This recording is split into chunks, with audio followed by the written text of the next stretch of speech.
I'm very pro protecting America and the citizens that live in it, and so I think that we should have more gun control because there's a lot of school shootings that happen, as we mentioned, and I just think it would do a lot to protect people.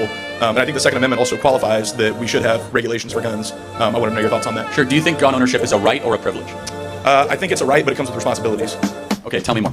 Well, I think that there should be things in place, things like red flag laws and things like that. The AG used to prove Mel Gibson to get his gun rights back, even though he had a domestic violence charge.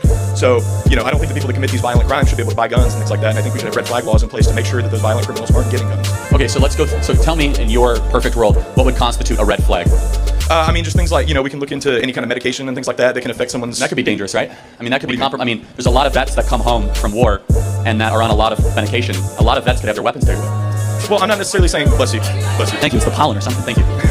I'm not necessarily saying, it's mainly to prevent, future shootings and things like that, and also, putting in place things like a federal registry so that we know, the types of guns that people have, and, it would just essentially be a federal registry that shows these are the guns that this person has, in case a cop has to go on something like a domestic call. It's the most dangerous call they can go on. So. Yeah, I can see you're coming after this from a good perspective. Let me ask one other question.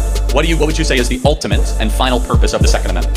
I think it's self-defense against a tyrannical government, which... We agree. Sure. Great. Keep going.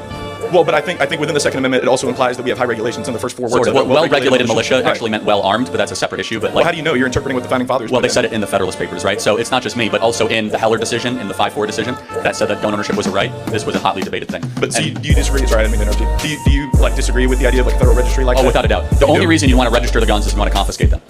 Well, or to make sure that people like officers of the law are protected and know what they're going into. That's a good argument. Right. To your credit, I will try to make a better argument where the problem of the government knowing where every gun is would then lead itself towards mass confiscation. And I would agree with you. A well-armed citizenry is the greatest protectorate of liberty and freedom in this country. Even though the Army has things like drones and tanks and things like that out-arm, citizens that have... Yes and no. We've seen it in several instances where at least a citizen... That's a good argument, but